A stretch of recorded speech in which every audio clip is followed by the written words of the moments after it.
备受期待的李敬训特展终于在中国国家博物馆上线了。李敬训自小孩，生于北周年间，死于隋大业年间，一共只活了9岁。他的身份极其显赫，像隋朝皇室杨家、唐朝皇室李家、北周皇室宇文家，还有一门三皇后的独孤家，都是他的亲戚。我们根据墙上的图表得知，隋文帝杨坚和独孤皇后是李敬训的太姥爷和太姥姥，隋炀帝杨广是他的舅姥爷，北周皇帝宇文邕是他另一支的太姥爷，唐高宗李渊是他的远房表舅姥爷，唐太宗李世民是他的远房表舅。这么一归纳，是不是感觉清晰多了？看展的时候，我穿了与李敬训时代最为贴近的唐制汉服，其实当时人们的服饰更接近于魏晋南北朝，我们待会儿在看展的途中就能发现这一点。大家好，我是徐工，记得点赞、收藏、加关注，下次旅行不迷路。接下来你将看到全网关于李敬训展的最详细的记录视频。开场介绍的第一件文物是著名的闹额金钗，实物就摆在了附近。这是李敬训墓出土的原件，定级为国家1级文物。在它的顶端是一只用金丝编成的蛾子，周遭包围着很多小金花。在后世宋明等朝代，民间一度流行的闹蛾儿头饰就是基于它发展起来的。如果看实物觉得不够清楚，还可以看大屏幕的细节放大版。然后进入至蓝天挺篇，讲的是李敬训墓的出土始末，具体的出土地点是西安梁家庄，它位于隋代的大兴城内。现场还展示了大兴城的平面图，以及为大家介绍到大兴城是隋文帝杨坚建造的新都城，它就是唐长安城的前身。现场展牌说大兴城是在长安城外新建的城，这里指的是汉长安城，千万不要误认为是唐长安城。同时这边也展示了李敬训墓出土时的老照片。然后我们准备看实物，首先看展柜中间的石棺，这是一件复制品，但总比没得看强。石棺的棺盖是个斜山顶的造型，那著名的开者即死4个字就刻在这个棺盖上，可惜我在现场并未找到这4个字，不知道是否复刻过来了。棺材的棺体是一座面阔3间的建筑，窗户是熟悉的纯玉风直棂窗，全都是竖条结构。现存完整唐代建筑的窗户全都是这个画风的，看南禅寺的窗、佛光寺的窗、广仁王庙的窗都是如此，甚至争议唐构平顺天台庵的窗画风也是这样的。建筑门上有很多门钉，但是看不出来门的中缝在哪里，两侧则各有一个仕女像浮雕以及大量的卷草纹浮雕。此外还展出了配套的墓志盖和墓志铭，内容则是对李敬训短暂一生的记录。他只活了9岁，但也经历了很多人终身难以企及的富贵生活。然后我们来看墓俑，先看高官文官陶俑，看这个还是有点模糊，如果对比东晋顾恺之的古画《洛神赋》来看它就清晰多了。至于后面风貌陶俑的装束就更典型了，几乎能代表鲜卑北朝的刻板印象。附近还展出了镇墓兽，这件隋朝的镇墓兽外观是很阴柔的，既不像之前的汉魏镇墓兽，也不像之后的大唐镇墓兽，感觉受北齐的艺术风格影响较多。此外还出土了很多惟妙惟肖的陶制动物，这是将生前的生活、财富和安全感都到阴间去复刻了一遍。下面我们进入首饰篇，现场被单独陈列出来的首饰是嵌珍珠宝石金项链，这是由一个个小金球串成的项链，每一个小金球上又额外镶上了很多小珍珠，下方坠饰中间还镶着一块很大的积雪石。如果想要复制这件的话，中途需要用到铸造之类的热加工工艺，浇铸出尺寸合理的凹槽来，才能镶上宝石和珍珠。然后看后一组小件，其中包括晶莹剔透的水晶钗，还有比它修长的玉钗，此外还有银质指甲套。有人认为它是隋代的老美甲，也有人认为它是演奏弦乐器的工具。此外还有一枚波斯萨珊王朝的银币，它和银指甲套是在同一个铜钵里出土的，就也陈列在这边了。盛放这些小件的铜钵也在现场不远处。既然要做装造，当然也少不了铜镜。李敬训墓中出土的就是一面光正随人12生肖铜镜，内圈是光正随人长命宜心字样，外圈则是12生肖浮雕。首饰区最后一个柜子里还有通红的玛瑙珠串，还有一些玉扣饰，以及挂在李敬训胸前的玉兽，总之是件件精巧而珍贵。下面进入杯柱披灰篇，展出的都是生活用品，其中有一件镶金白玉杯，下边是颜色纯净温润的白玉，上边是杯口的一整圈镶金痕迹，造型既精美又华贵。它旁边是一件高足金杯，这是一件纯金杯，杯口下方是一圈弦纹，这弦纹、高足和杯体是被焊接到一起的。我们根据文物外形的流畅度得知，这工艺在当时已经是很成熟了。金杯的下一件就是银碗，虽然在氧化作用下它的颜色变深了，但银的光泽还在。银碗有配套的银柱，柱就是我们现在熟知的筷子，同时还有配套的银笔，笔不是什么匕首，而是类似勺子的吃饭工具。再往后又看到了一个高足银杯，这个造型和工艺和刚才的银杯是一模一样的，所以不再赘述了。后一件长柄的文物是铜胶豆，这是一种便携式的加热小锅，一般多见于军旅，但李靖训墓中也有，或许是给这位公主的阴间仪仗队预备的。此外还有几件带弦纹的陶罐，平时我们很少见到隋代的陶罐，它比常见的新石器陶罐要显得更有光泽。最后的展品是几枚隋五铢钱，把镜头贴近了看，能清晰地看到五字，但铢字就不够清晰了。然后我们进入青白焦灰篇，这是重头戏，重点展示出土的青瓷和白瓷。我们先从现场的青瓷类展品开始看，先看一种比较常规的青釉四系盖罐，它的肩膀上有4个能穿系带的滴漏口，所以叫做四系。后面那件同款没盖的就叫做青釉四系罐，去掉了那个盖字，如果加了莲花瓣，那又是个变体，叫莲瓣四系罐。如果只预留了3个系带的地方，那就叫做3系罐。如果预留了8个系带的地方，那就叫做8系罐。这就是本系列文物的命名思路。下一件重要文物是安阳隋墓的素烧瓷房屋，其屋顶为单檐歇山顶，屋顶上的螭吻是早期的样式，也是后世修缮古建筑的重要蓝本。下方的门上装了很多门钉，看起来不太像是能打开的样子。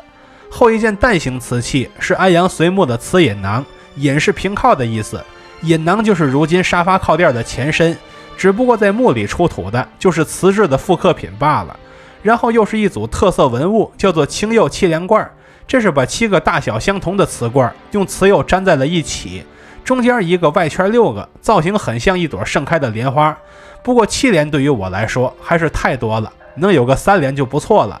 再往后是一件青釉镂空熏笼，这是古代的熏香器具，一般是把香料放到里边点燃，然后让香气从熏笼的空隙里散开，让屋里变香。旁边是从安阳借调过来的持熏笼仕女俑，摆在近处是为了告诉我们，就需要移动人肉香炉，多付出点辛苦，才能让香气更均匀。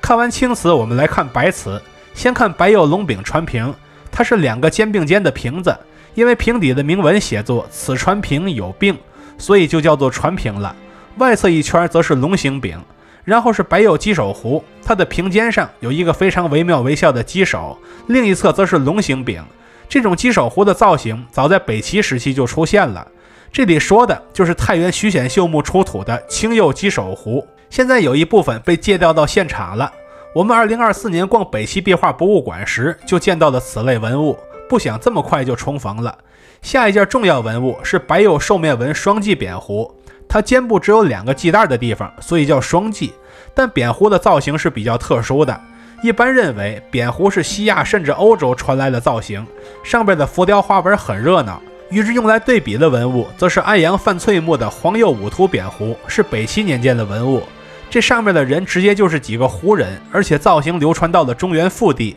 可见其影响有多深远。下面我们进入丝路流光篇，这边展示了李靖训墓的玻璃器。我们开场看到的2组双鹿棋子都是从陕历博借调过来的，他们的主人是隋开皇年间的高僧，其私人财产中有29套玻璃器，其中就包括眼前这些高颜值的玻璃双鹿棋子了。后面的2个玻璃蛋是李靖训墓出土的绿玻璃卵形器，像是吹制而成的。后2个是李靖训墓的玻璃杯，就是个头太小了，得喝多少杯水才能解渴呀。再往后是一件颜色很深的玻璃瓶，这个看着不怎么透明，推测是含有过多的氧化亚铁杂质。附近的绿玻璃扁瓶要好一些，它的吹制工艺水平更高，外观也更加晶莹剔透。后面的绿玻璃盖罐吹得很薄，但是观感要更好一些。附近还展出了一串太原楼瑞墓的玻璃串珠，是北齐文物，大约是用来和李靖训墓的玻璃器做对比的。下面进入李敬训的家族篇。我们之前提到过，这个小女孩与宇文周、杨绥、李唐的皇室还有独孤家都是亲戚。这个区域的文物就是出自以上这几家的。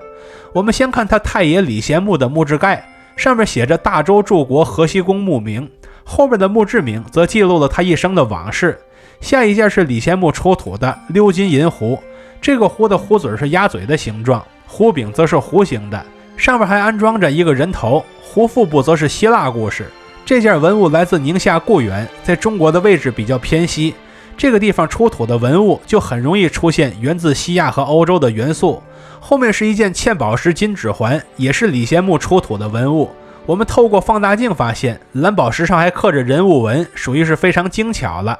下一件铜带具来自他太姥爷宇文邕的墓，这是上世纪90年代在陕西咸阳出土的文物，历经1000多年后只剩下中间的青铜块块，但腰带本身已经不复存在了。然后是他祖太姥爷独孤信的墓志铭，也是陕西咸阳出土的文物，这是国博本身的藏品，像是多年以前就过来的。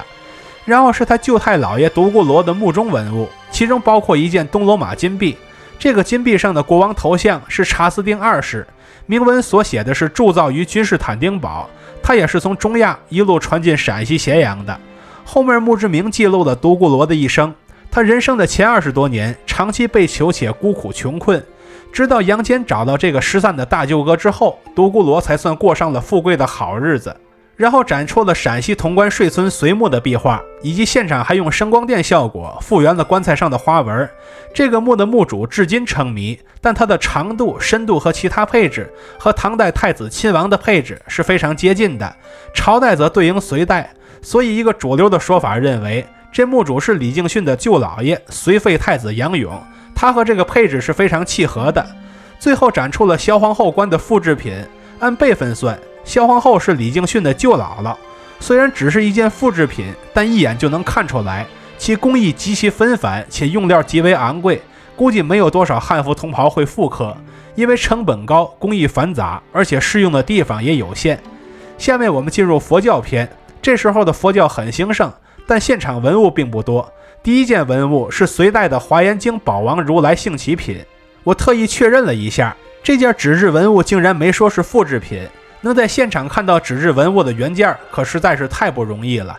然后是西安出土的智藏法师舍利石函，它内部一层层包了很多东西，比如石函内部包的铜函也在国博现场被摆了出来，铜函上还有文字，只是距离远不易辨认。而智藏法师舍利银瓶也在博物馆现场展出着。下一件是山西太原出土的鎏金铜水瓶，它这个造型叫做钧池，是僧人常用的水具，此物在云冈石窟中也出现过。来源相同的文物还包括一件鎏金铜胶豆，这是一件礼佛用的胶豆，专门用来盛放佛前供养的物品，属于是在时代的发展中诞生出了新的功能。最后是一件隋开皇年间的佛像，现场展牌对这个造像基本没做任何介绍，但我们可以读下边的文字，能发现万喜、万续、万吉等人名，以及阖家大小等字样。我们不难发现，这是姓万的一家人所共同供养的一尊佛像，他们家就是佛的万千供养人之一。最后进入再造新生篇，这个讲的是大一统主题。按道理来说，从魏晋南北朝到隋唐是一个不断碰撞融合的时代，但可惜的是，这个单元并未讲清楚这些艺术风格究竟在什么地方进行了交融，以及对后续造成了哪些影响。这方面的介绍是非常潦草的，当然也不是完全没有。现场展出了一大组从湖北武昌所调拨过来的木俑群，现场的介绍提到说，南朝墓葬中是很少用这种陶俑的，就更别说陶俑群了。但在隋朝统一南北之后，这种习俗传到了南方，便有了此类的木俑群。至此，我们就逛完了这个展厅。现在，请各位再次回顾一下这个展的名字——李敬训和他的时代。我们只有在看完一整个展之后，才能发现这边展出的文物确实是以李敬训墓所出土的大批珍贵为主，但又不仅限于此。国博动员了多个博物馆的文物，才完整地呈现出了李敬训墓背后的那个时代。他集关陇四大豪族宠爱于一身，在独孤家的丝线牵扯之下，我们看到宇文家和杨家大破，李唐大立，最终迎来了盛唐的年岁。在大一统的进程中，总会出现各式各样的曲折，但总会有人站出来修正前朝的错误，不会一条路走到黑。过去是如此，未来必然也是如此。那些回避问题或者解决不了问题的主角都将被历史淘汰掉，同时也会有新的主角站出来，挑起一个全新的时代。这种新陈代谢的能力，便是我们中国的文明史能绵延多年不灭的原因所在了。看到这里的朋友，欢迎点赞、收藏、加关注，和徐工一起读城，一起旅行。